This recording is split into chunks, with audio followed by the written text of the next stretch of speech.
حضرت موسیٰ علیہ السلام ایک مرتبہ کوہ طور پر گئے اور موسیٰ علیہ السلام نے اللہ تعالیٰ سے ایک سوال کیا، ایک بڑا منفرد سوال، یا کہہ سکتے ہیں ایک بڑا انٹرسٹنگ سوال کیا حضرت موسیٰ علیہ السلام نے اللہ تعالیٰ سے۔ حضرت موسیٰ علیہ السلام نے اللہ تعالیٰ سے پوچھا کہ اے پروردگار مجھے یہ بتائیے کہ جنت میں میرا ہمسایہ کون ہوگا، جنت میں میرا پڑوسی کون ہوگا۔ اللہ سے کلام کرنے والے موسیٰ علیہ السلام اللہ تعالیٰ سے پوچھ رہے ہیں۔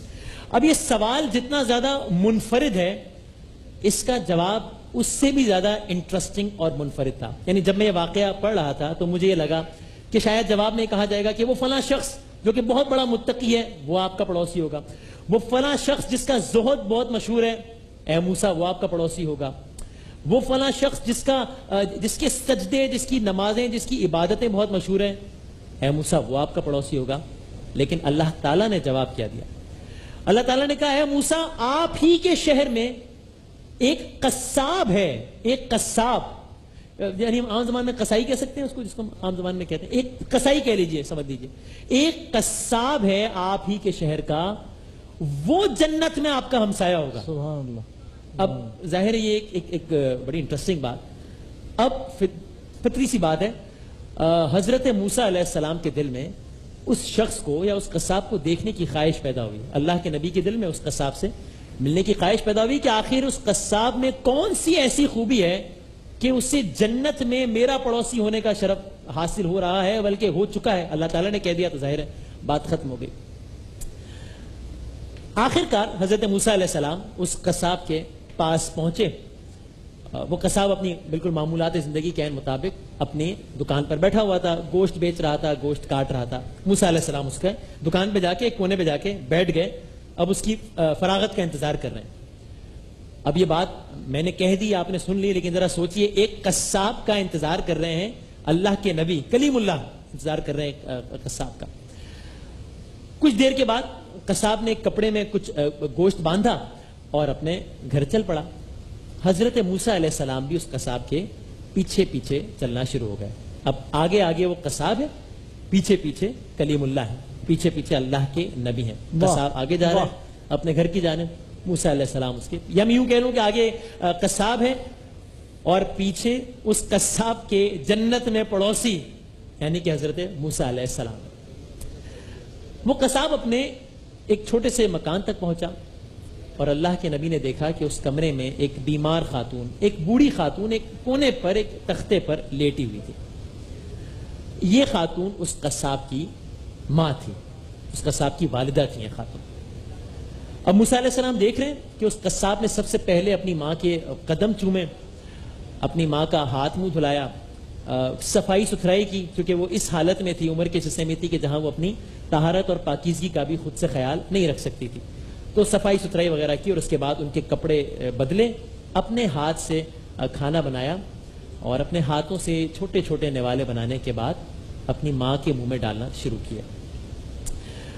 کھانا کھلانے کے بعد اس نے اپنی ماں کا منہ دھلایا، پھر سے ہاتھ دھلایا اور انہیں اسی بستر پر پھر سے لٹا دیا۔ اب بستر پر لیٹنے سے پہلے اس کی ماں نے ایک دعا کی، دعا کے لیے ہاتھ بلند کیا، اور یہ پورا حاصل ہے واقعہ، یہ ایک چیز ہے جو کہ اب عرض کرنے جا رہا ہوں۔ ماں کے دل سے ایک دعا نکل رہی ہے ایک قصاب کے لیے، یعنی اپنے بیٹے کے لیے۔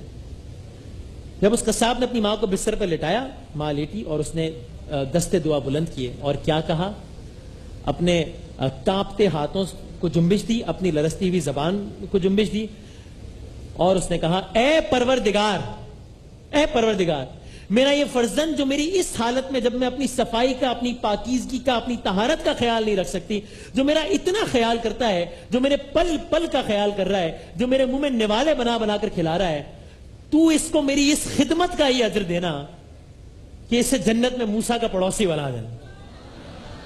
واہ، یہ اس ماں کی دعا، اور ابھی دستے دعا بلند ہوئے تھے اور واپس نہیں ہوئے تھے کہ اللہ تعالیٰ نے اس کی یہ دعا قبول کی۔ تو یہ ہے ماں کی دعا کی عظمت کہ جو کہ بظاہر ایک عام انسان کو، میں بظاہر ہی عام انسان کہوں گا کیونکہ اب تو وہ عام انسان نہیں رہا، جو جنت میں موسیٰ علیہ السلام کا پڑوسی ہے وہ عام انسان تو نہیں رہا، بظاہر ایک عام انسان کو جنت میں اللہ کے نبی کا پڑوسی بنا سکتی ہے، یہ ہے ایک ماں کی دعا۔ تو اللہ تعالیٰ وہ لوگ خوش نصیب ہیں، میں ان خوش نصیبوں میں سے الحمدللہ کہ جن کی ماں زندہ ہے، ان کی مائیں سلامت ہیں۔ اللہ تعالیٰ جن کی مائیں سلامت ہیں ان کا سایہ ان کے سروں پر قائم رکھیں انشاءاللہ۔ ہمیں ان کی زیادہ سے زیادہ خدمت کرنے کی توفیق عطا فرمائے۔ اسی لیے ارشاد ہوا رب ارحمہما کما ربیانی صغیرہ، اے پروردگار ان پر رحم فرما، میرے والدین پر رحم فرما اسی طریقے سے جس طرح انہوں نے کما ربیانی صغیرہ ہے، جس طرح انہوں نے مجھ پر رحم کیا تھا، میری پرورش کی تھی جب میں بچپن کے عمر میں تھا، جب میں چھوٹا تھا۔ تو اللہ تعالیٰ ہم سب کی ماؤں کا سایہ ہمارے سروں پر سلامت رکھے۔ جنید بھائی کو وہی شعر جو بہت پسند ہے کہ وہ کہتے ہیں شاعر کہ ایک مدت سے میری ماں نہیں سوئی تابش، ایک مدت سے میری ماں نہیں سوئی تابش، میں نے ایک بار کہا تھا مجھے ڈر لگتا ہے۔ شہر رمضان میں آج ہم نے آپ کو ایک ایسی اولاد کا تذکرہ سنایا ہے جس کو اس کی ماں کی دعاؤں نے کہاں سے کہاں پہنچا دیا۔ انشاءاللہ آنے والے دنوں میں آپ کو ایسی ایک ماں کا تذکرہ بھی سنائیں گے کہ جس کے ایک عمل کو اللہ تعالیٰ نے اتنا پسند کیا کہ آج ہم سب اس عمل کے حصے دار ہیں، اور اس عمل کے بغیر ایک بڑا رکن ہے اسلام کا وہ قبول نہیں ہوتا۔ شان رمضان میں ایک وقفے کے بعد دوبارہ حاضر۔ واہ، ویل ڈن۔